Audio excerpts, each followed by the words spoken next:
Filmin başlangıcında bir grup genç, kazananın 10.000 kazandığı bir oyun turnuvasına katılmak için bir araya geldi. Oyunun tek amacı diğer oyuncuları öldürmek ve alabildiğin kadar çok puan almak. Oyun başladıktan sonra iki oyuncu teker teker diğer oyuncuları katletmeye başlar ve böylece çok fazla puan toplanır. Biri hevesli bir çaylak kız, diğeri ise oyun dünyasında birçok ödül kazanmış bir profesyonel. Kalabalık tezahürat yaparken, emektar tecrübesini kullanır ve liderliği ele geçirir, ancak çaylak kızın elinde hala bir koz vardır. Impulse 9 adlı bir şişe enerji içeceği çıkarıyor ve içiyor. Tek seferde sadece ona enerji vermekte kalmaz, aynı zamanda zamanı 100 kat yavaşlatır. Bu güçle, emektar adam da dahil olmak üzere tüm oyuncuları gördüğü anda öldürür. Kız sonunda turnuvayı kazanır ve erkek arkadaşıyla kutlamaya başlar. Enerji içeceğinin şişesi yere düşer ve kırılır, bu da kızın gerçekliğe geri dönmesine neden olur. Ve bunu yaptığında kendini 3 çocuklu bir yetişkin olarak bulur. Daha da kötüsü, elektriği ve modern ekipmanı olmayan harap bir evde yaşıyor. Dışarıda, dünya çorak bir çorak araziye dönüşmüştür ve oksijen bile solumak için zehirli hale gelmiştir. Bunu takiben kızın tanıtımıyla gerçekleşen turnuvadan birkaç gün öncesine dönüyoruz, Val Hernandez. O hayattaki tek hayali profesyonel olmak ve bundan geçimini sağlamak olan, atılgan, gelecek vaat eden bir FPS oyuncusu. Yıl 2017 ve Val, boşanmış babası Carlos ile birlikte yaşıyor. Bir gün, Val'i bir lokantada bir iş görüşmesi için ayarlar ve Val isteksizce formalite icabı evden ayrılır. Dışarıda erkek arkadaşı Evan onu arabasıyla almaya gelir. Görünüşe göre röportajını bırakıyor ve Field of Fire adlı bir oyun turnuvasına gidiyor. Piyasadaki çoğu FPS Battle Royale oyunu gibi, Field of Fire'da asıl amacın ayakta kalan son kişi olmak olduğu çok oyunculu bir oyundur. Ama birinci olursa tonlarca para kazanabileceğini ve kendine bir oyun bilgisayarı yapabileceğini düşünüyor. Kısa süre sonra ikili, yarışma için arenaya gelir ve oyun hayranlarıyla fotoğraf çektiğini görür.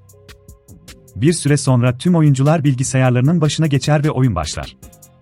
Erkenden liderliği ele geçirir ama Roy hiç ter dökmeden ona yetişir. Oyunun ortasında seyirciyle bile etkileşime giriyor, kendine güveni bu kadar. Bundan yararlanan Val, bazı puanlar biriktirir ve kazanmanın eşindedir, ancak oyunu bitirmek yerine zafer öldürmeye karar verir. Buna rağmen Val, ertesi gün yapılacak finallere katılmaya hak kazanır. Çift arenadan ayrılırken Roy çıkar ve hayranlarıyla özçekim yapmaya başlamadan önce Val ile alay eder. Ve Evan arabasını almak için uzaktayken Kojima adında bir adam Val'e gelir ve kazanmanın sırrını bildiğini ortaya çıkarır. Ama garip yorum karşısında şaşırır, ancak daha bir şey söyleyemeden Kojima, ona kartvizitini verir ve ayrılır. Val eve vardığında ses çıkarmamak için elinden geleni yapar ama babası tarafından suçüstü yakalanır. Başka seçeneği kalmadan, ona gün içinde nerede olduğuyla ilgili gerçeği söyler ve bu Carlos'u daha da çileden çıkarır. Daha sonra ertesi gün lokantaya gitmesini ve bir iş görüşmesi için yalvarmasını emreder.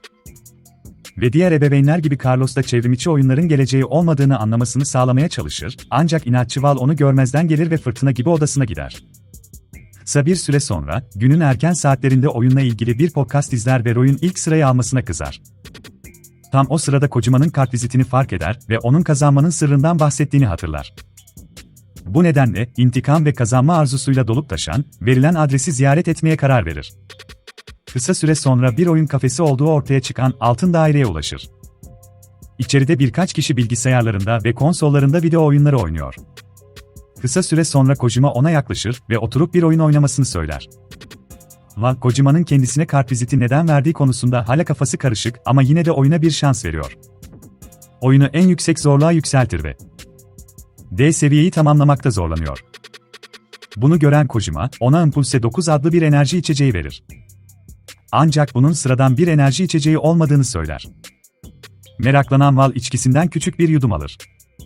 Ve aniden, algıladığı her şey ağır çekimde hareket etmeye başlar. Sonuç olarak bir süre önce oynaması imkansız olan oyun artık onun için son derece kolay hale geldi.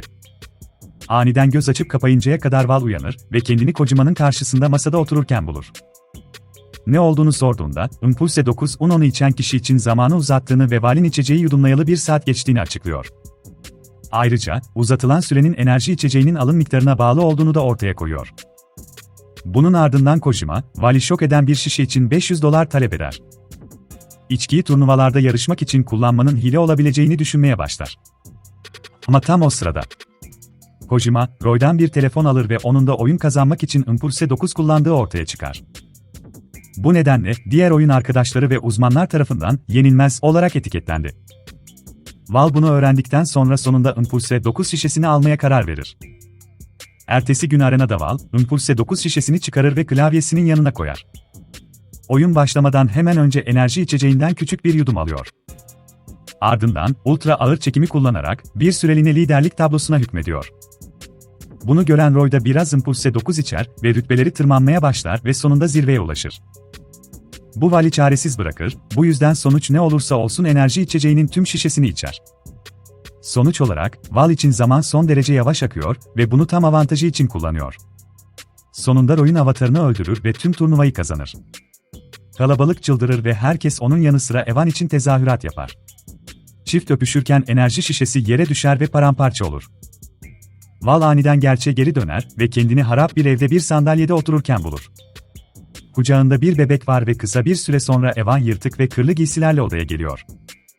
Bebeği uyutur ve Val'e hazırlanmasını söyler. Val'in kafası çok karışır ve tamamen büyümüş yetişkin vücudunu ve elinde bir alyans gördükten sonra hiperventilasyona başlar. Biraz dinlenmek için aşağı koşar, ancak diğer iki çocuğun ona anne demesi onu dehşete düşürür. Aniden Val şok içinde kusar ve evin dışına koşar. İnsanlar tuvaletleri açıkta olan çadırlarda yaşarken, mahalleyi tam bir kargaşa içinde buluyor. İşte, Val'in hayatının 10 yıldan fazlasını bir anda atlayarak 2029 yılına seyahat ettiği nihayet ortaya çıktı. Ayrıca yaşadıkları kasaba, onu çevreleyen çorak araziden ayıran büyük duvarlarla çevrilidir. Çorak arazide, insanlara saldırmakla ünlü tehlikeli yaratıklar ölüm kertenkeleleri yaşıyor. Bu nedenle, kasaba sakinleri vardiyalı olarak kapıyı düzenli olarak korurlar. Dahası, geçmişte çok miktarda Impulse 9 içmiş olan kişilerin ancak şimdi uyandıkları ve bunlara nabız atanlar denildiği ortaya çıktı. İnsanların hiçbir hatırası olmadan uzun yıllar geleceğe geri dönmesine ve tüm dünyada kargaşaya ve kaosa neden olmasına neden oldu. Bununla birlikte, şimdiki zamana geri dönene kadar birinin nabız atıp atmadığını bilmenin kesin bir yolu yoktur.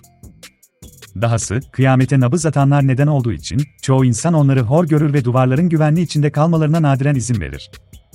Kasabanın şerifi ve yardımcısının Val ve Dan adında bir adam olduğu ortaya çıktı.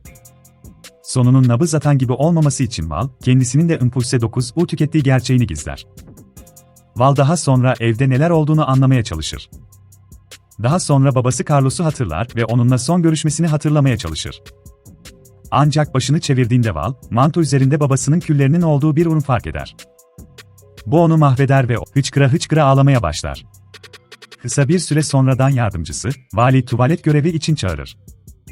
Başlangıçta reddeder, ancak Dan ona bir temizlik komiseri olduğunu ve işi yapması gerektiğini hatırlatır. Sonuç olarak tuvaletleri birkaç saatliğine temizlemek zorunda kalıyor. Aradan günler geçer ve Val Kıyamet Mahallesi'nin adetlerine alışmaya başlar. Bir gün bekçilik, çöp toplama ve tuvalet görevi dahil her işi yapar. Çocukları kızının bulunduğu okuldan alır, Sophia, kahramanı olduğunu söyleyerek ona bir resmini verir. Ancak Val aşırı derecede bitkindir ve küçük kızın çabalarını takdir etmez. Eve vardığında, Evan'a elektrik olmadığı için bir oyun konsolunu çalıştırmak için bisiklete binerken bulur. Val'i şaşırtacak şekilde, oyun aslında onun en sevdiği oyundur. Val bu durumdan fazlasıyla heyecanlanır ve çocukları uyutmadan önce bir tur oynamayı kabul eder. Evan sosyal bir toplantıya gittikten sonra Val ve çocuklar gecenin geç saatlerine kadar oyun oynamaya başlar. Saatler geçer ve aniden Evan içeri dalar. Korktuğu açıktır ve Val'e nöbetçi vardiyasını kaçırdığını bildirir. Sonuç olarak, içeri girmek için kapıyı yumruklayandan, ölüm kertenkeleleri tarafından öldürüldü.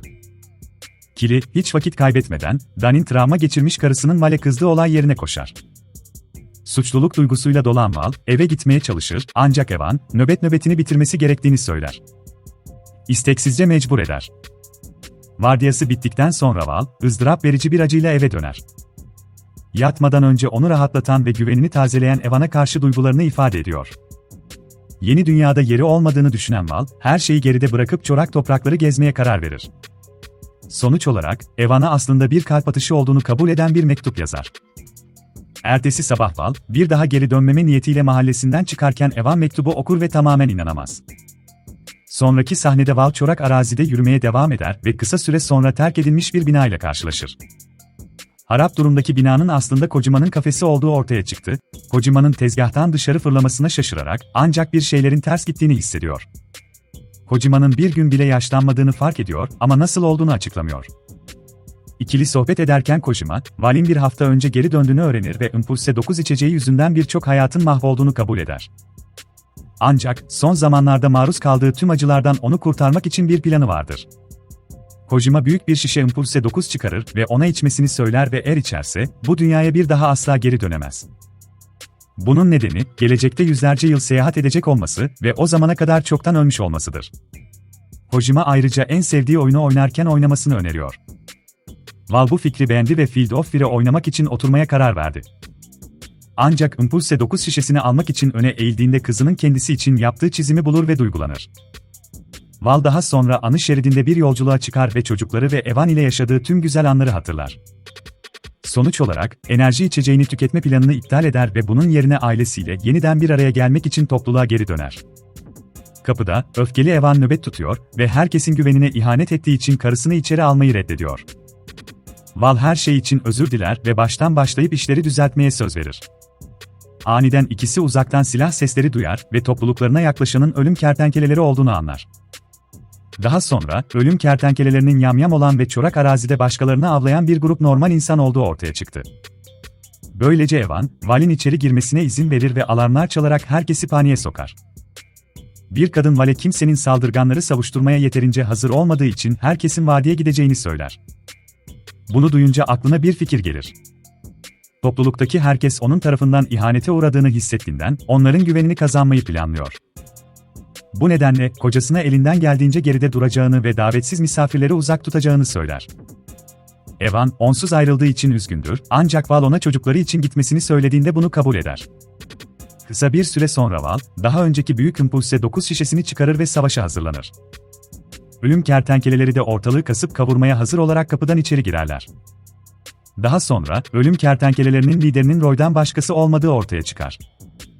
İkisi birbirini hemen tanır ve Roy, birkaç yıl önce gerçeğe geri döndüğünü ve şimdi, istediği herkesi öldürebilen barbar bir lider haline geldiğini açıklar. Ancak tehditlerine rağmen Val, aşamalı değildir.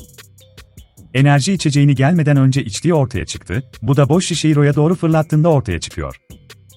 Val aniden ağır çekime geçer ve gaz kutularından birine ateş açarak saldırganları uçurur. Acımasız bir çatışma başlar ve Val neredeyse hepsini alt etmeyi başarır.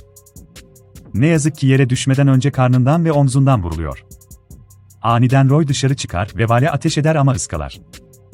Fırsattan yararlanarak karşılık verir ve Roy'u başarıyla öldürür. Bunu takiben, son nefesiyle bir işaret fişeği ateşleyerek Evan'a toplulukça ölürken Evan parlak kırmızı parlamayı fark ettiğinde film sona erer.